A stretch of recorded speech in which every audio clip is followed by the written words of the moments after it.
Салам достор, байланышта Санчо Бей каналы. Бүгүн көпчүлүктүн каалоосу менен болгон окуядан алынган тасманын таржымалын көрөбүз. Тасма бул жашоонун жыргалчылыгы же болбосо ийгилик жөнүндө эмес. Тескерисинче адамдын оюна келбеген зөөкүрдүн амалы жөнүндө. Ошондуктан арабызда жүрөгү жумшактар көрбөй эле койгонубуздар макул. Анда биз 2015-жылы чыккан Жалгыз бөлмө аттуу тасманын мазмунун айтып берүүбүздү баштайлы.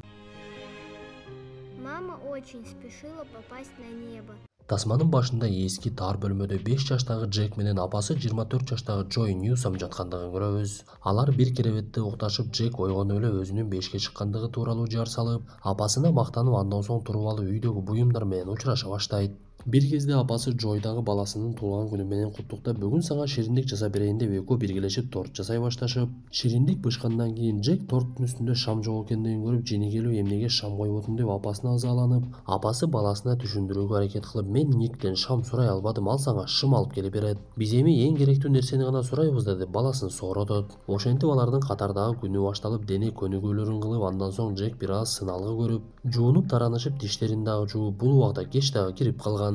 Анда каарманыбыз баласын кийим сала турган шкафка жайгаштырып, ошол жака уктата баштайт. Анткени бул убакта кеч кирип, биз буга чейин эскерген Ник деген адам ал жерге кирип келген эле. Биз ушул жерде Джек бешке чыкканга чейин шыбында гана кичинекей терезеси бар бөлмөдөн такыр чыкпай, сыртта чындыгында эч кандай дүйнө жок, сыналгыдаган нерселер булар жөн гана көркөм тасмалар. Мен жана апам гана чын эле барбыз. Бул жерге келип турган Ник деле чындыгында жок болсо керек. Бул бөлмө менин бүткүл дүйнөм деген ишенимде чоңоюп жаткан.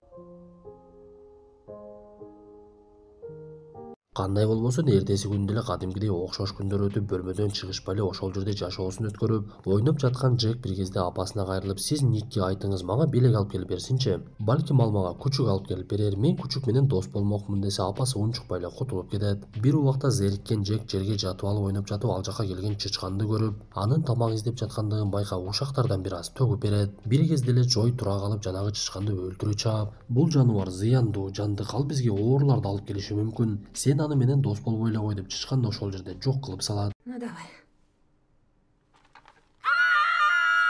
Кээде каармандарыбыз шыптагы терезени карап алышып, күчүнүн болушунча кыйкырып турушчу. Бул нерсени апасы баласына бизге башка планетадагылар келип жардам бериш керек деп түшүндүрөт эле. Ошондой күндөрдүн биринде Ник кичинекей балага аралыкта башкара турган оюнчук унаа алып келип берип, Джек аны көрүп кубанып зыңылдатып кечке ойноп эле жыргап жатып калат. Джой болсо бул нерседен чарчап тынчтыкты каалагандыгы менен баласынын көңүлүн түшүрбөйүн деп ага жакшы мамиле кылып, канчалык алдан кетип жашоонун кызыгы жок болгондугуна карабай баласы үчүн көңүлүн көтөрүп турчу.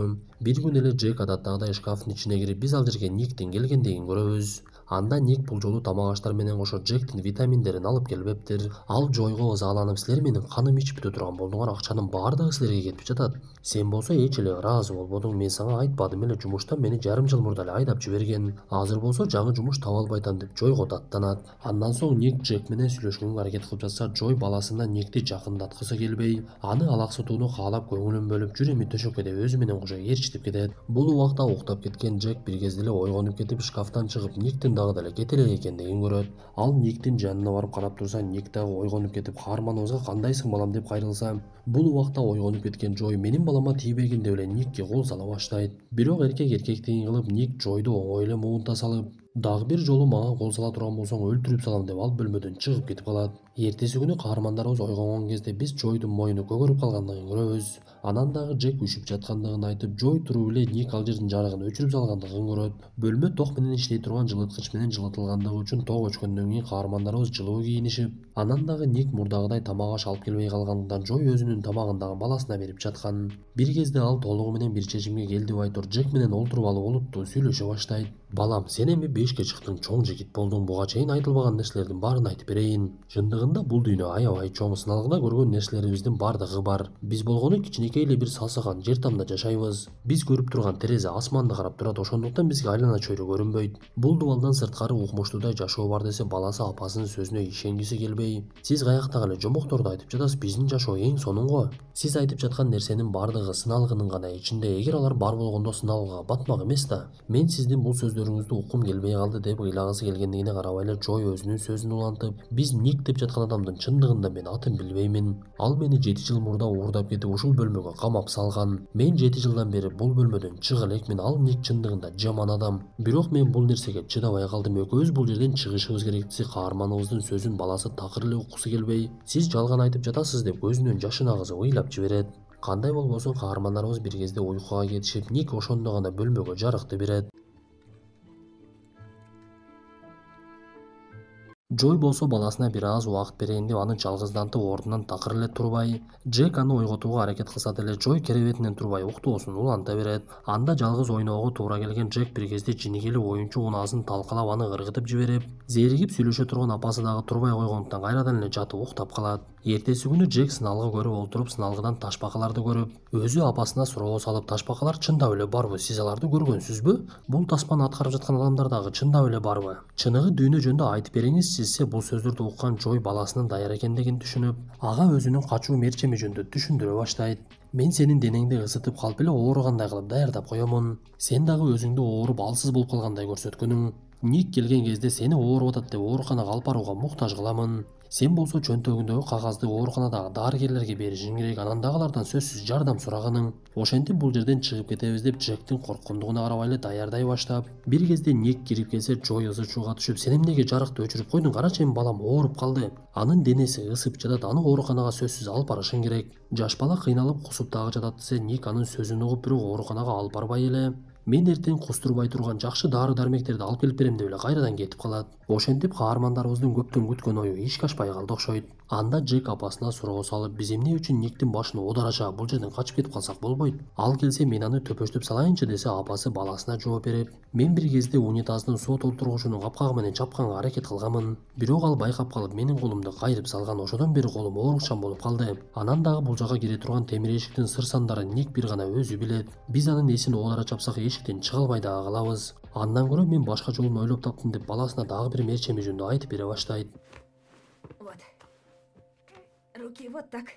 Көрсө Джой Ник дагы бир жолу келген убакка баласы Джекти өлүп калды деп айтып, аны жерде жазылып турган шалчага ороп, сен калп эле өзүңдү өлүмүш көрсөтөсүң. Анан ал шалчаны көтөрүп алып унаасына салып, сени башка жака көмгөнү алып кетет. Сен аны өзүң сезесиң, анткени унаанын үстүнө жүктөгөндө титрей баштайт. Ошол мезгилде сен шалчадан тегеренип чыгасың дагы унаа бир жерге токтогон кезде секиргениң. Көчөдө так эле бизге окшош тирүү адамдар болот. Алардын кимиси болбосун жардам сурап чөнтөгүңдөгү кагазды бере сал. Анан дагы мен Джой Ньюсамдын баласымын деп айтканыңды үйрөтүп, кайра машыктырып шалчага ороп кантип чыгасың деп үйрөтүп жаткан кезде Джек коркуп кетип кээде ыйлап жиберип жатты. Ошондой мезгилде эле Никтин келе турган убагы келип калат. Анда Джой шашылып эле Джектин даяр экендигине карабай эле шалчага аны ороп баштап, Ник кирген кезде Джой дароо эле ыйлап, сенин айыңда менин балам көз жумуп калды. Анын түнү оорусу катуу күчөп эртең менен көзүн ачкан жок. Бул нерсеге сен күнөөлүүсүң десе, Ник кел мен дагы карап көрөйүн десе, Джой такыр эле болбой ызы чууга түшүп, сен менин баламды караганга дагы акың жок. Мен сенден бир гана суранычым бар, аны алысыраак жакшы жерге алып барып көмгүнүң. Жакын жерге көмө турган болсоң, мен аны кечке эстей беремин. Сен баламды ачып дагы жүзүн карабаганың, сен ал нерсеге татыктуу эмессиң десе, Ник айласы жок баланы алып кетүүгө туура келип, оролгон шалчаны көтөрүп алып эле эшикке чыгып жөнөйт. Биз ушул жерде каармандарыбыз менен чогуу эле биринчи жолу эшикти көрөбүз. Анда Ник бара жатып короого эле көмүп койсомбу деп ойлонуп, бирок унаасына жүктөп, алыска алып жөнөп, бул убакта оролуп жаткан Джек апасынын сөзүн эстейт.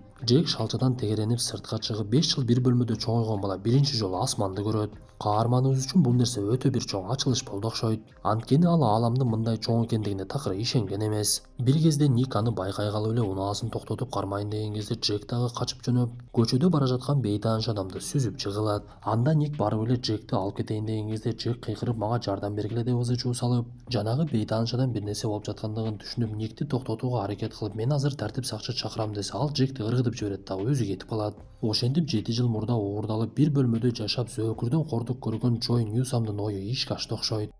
Джек, только не волнуйся.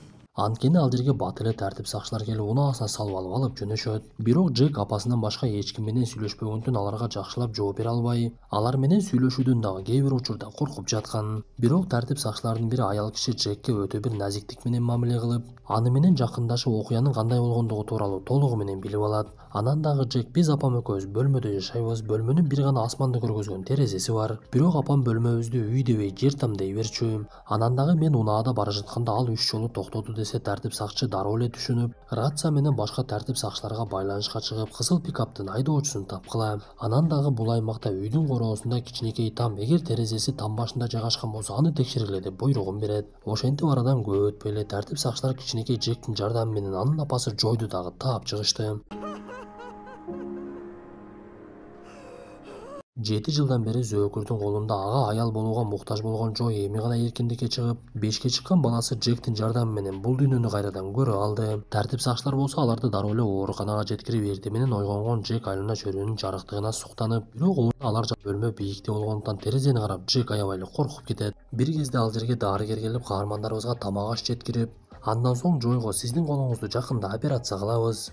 Джек болсо ушуга чейин бир бөлмөдөн чыкпагандыктан анын көчөгө көнүп кетиши бир аз оорураак болот. Анткени иммунитети көчөгө көнбөгөндүктөн ооруларды дароо эле жугузуп алышы мүмкүн. Баланы абайлаш керек деп жаткан кезде эле ал жерге Джойдун ата-энеси келип, 7 жыл мурда жоготуп өлдү деп ойлоп калган кызын кучактап алышып бир топ ыйлашат. Көрсө бул аралыкта Джойдун атасы менен апасы ажырашып кетип, апасы башка бир күйөөгө тийиптир. Алар биргелешип Джекти жаңы дүйнөгө көндүрүүнүн аракетин башташып, көчөгө алып чыгып, Джой аны айлана чөйрө менен акырындан тааныштыра баштайт. Күндөрдүн биринде каармандарыбыз сыналгы көрүп отурушуп, Никтин колго түшкөндүгү тууралуу билишет. Бул убакта ооруканада жаткан мөөнөтү бүткөндүктөн каармандарыбызды үйүнө чыгарышып, унаа менен Джойдун апасынын үйүнө жеткирген кезде ал жерде өтө көп адамдар жана кабарчылар топтолуп калгандыгын көрүшөт. Көрсө каармандарыбыздын тагдыры жөнүндө маалымат сыналга чыгып, элдин бардыгы кабардар болушуп, Джойдун апасы Нэнсинин кошуналары тамак аш жана Джекке оюнчуктарды да алып келип беришиптир. Биз ушул жерде Нэнсинин жаңы күйөөсү Лео менен дагы таанышабыз. Бир кезде Джойдун атасы Роберт дагы ал жерге келип, каармандарыбыз чогуу олтуруп калышып,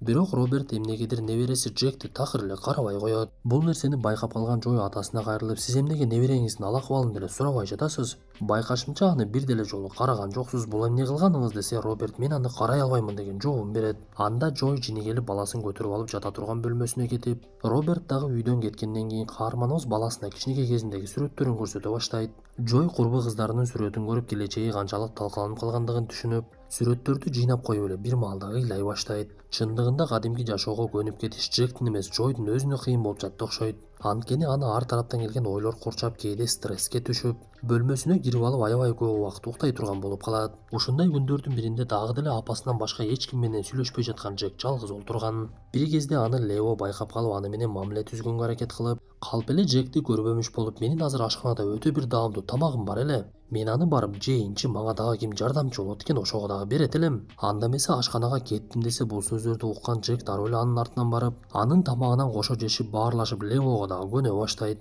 Бул аралыкта дарыгер дагы келип, Джектин ал акыбалын тез-тезден текшерип, бир күнү каармандарыбыздын жактоочусу келип маалымат берип, колго түшкөн зөөкүр Ник күнөөсүн толугу менен мойнуна алды. Азыр эми Джойго Prime Time деген теле берүүдөн сунуш түшүп жатат. Джой макулдугун берсе теле көрсөтүүгө чакырат экен, ойлонуп көрүңүздөр деп ал жерден кетет. Бир күнү каарманыбыз теле берүүгө чыгууга уруксатын берип, Prime Time'нын кабарчылары ал жерге келе башташып, Джойду жасандышып, камераларды ырастап, бир кезде эле суроо жоопту баштап жиберишет. Башында кабарчы көп деле оор суроолорду бербей, Джой аларга оңой эле жооп бере баштап, бирок бир кезде кабарчы ачууну келтире турган суроолорду берип, сиз эмне үчүн Джекти төрөп алдыңыз? Эми ал чоңойгондон атасы ким экендигин айтып бересизби? Анан дагы балким аны өзүңүз чоңойтпой эле Никке айтып балдар үйүнө жеткирдирип, же болбосо баланы ооруканага таштаттырып койсоңуз, ал бала эркин чоңоймок да. Сиз тескерисинче Джектин эркиндигин чектеп койуп атыңызбы десе, бул суроолорго каарманыбыз эмне деп жооп беришин билбей, ансыз деле ачылып турган жарага кабарчы туз сепкендей эле болот.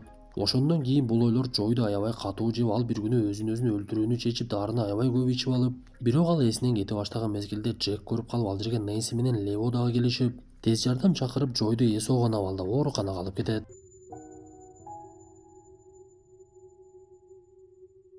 Буга чейин бир дагы жолу апасы жок калбаган каарманыбыз Джой ооруканага кеткенден кийин жалгыз калат. Биз ушул жерде Джой боюнда болгондон кийин деле бөлмөдө жашап, жада калса Джекти бөлмөнүн ичинде эле өзү төрөп алгандыгы жөнүндө билебиз. Анан дагы Джектин ким деген Джой өзү кесиптир. Кандай болбосун, Джекке чоң энеси менен Лео өтө жакшы мамиле кылып, Джек дагы аларга толугу менен көнө баштап, бир күнү Лео каарманыбыздын итти өтө жакшы көргөндүгүн түшүнүп, кичинекей ит сатып келип берет. Джек болсо чоң энеси менен сүйлөшүп олтуруп, мен кээ бир учурда апам экөөбүз жашаган бөлмөгө кетким келет. Ал жакта апам ар дайым жанымда болот эле десе, чоң энеси Джекке күч кубат берип, апаң бир аз жалгыз болууга муктаж болуп жатат, ошондуктан ага убакыт бергиниң. Ал сага сөзсүз кайтып келет десе, Джектин бир күнү оюна бир нерсе келип, чоң энесинен суранып, сиз менин чачымды кыркып бериңизчи. Бул чачым негизи мага күч берет эле, бирок азыр апама күч керек окшойт, ошондуктан чачымды кыркып апама жеткирип бериңиз. Апам буйруса жакшы болуп кетсин десе, Нэнси Джекке жардамын берип, анын чачын жууп тарап жатса, Джек биринчи жолу Нэнсини жакшы көргөндүгүн айтат. Ушундай күндөрдүн биринде кошунанын баласы Джекти топ ойнойлу деп чакырып, Джек чыгып алып аны менен топ ойной баштап, бул убакта үйүнө келип калган Джой баласынын элдерге кадимкидей аралаша баштагандыгын көрүп аябай кубанат. Джой ооруканадан келгенден кийин баласы менен сүйлөшүп олтуруп андан кечирим сурап,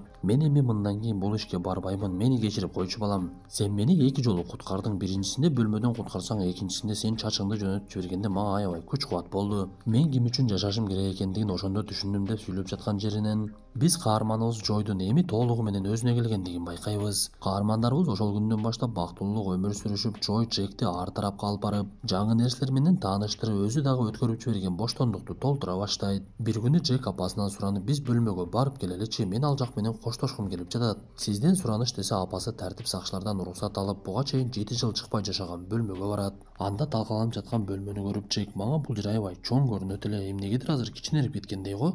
Макул, эми кандай болсо дагы мен силер менен коштошом деп 5 жылдан бери достошуп жүргөн ал жердеги буюмдар менен коштошуп, ар биринин атын айтып, эми жакшы калгыла деп каармандарыбыз ал жерден кетет. Достор, ушундай мүнөттөр менен бүгүнкү тасмабыз дагы аягына чыкты. Тасма жакса мыкты белгисин басып оюңуздарды сөзсүз калтыра кетиңиздер. Анда эмесе кийинки тасмадан жолугушканча ден соолукту жакшыгырап, бул жашоонун жакшылыгынан үмүтүбүздү үзбөй ар дайым позитивдүү ойлонолу.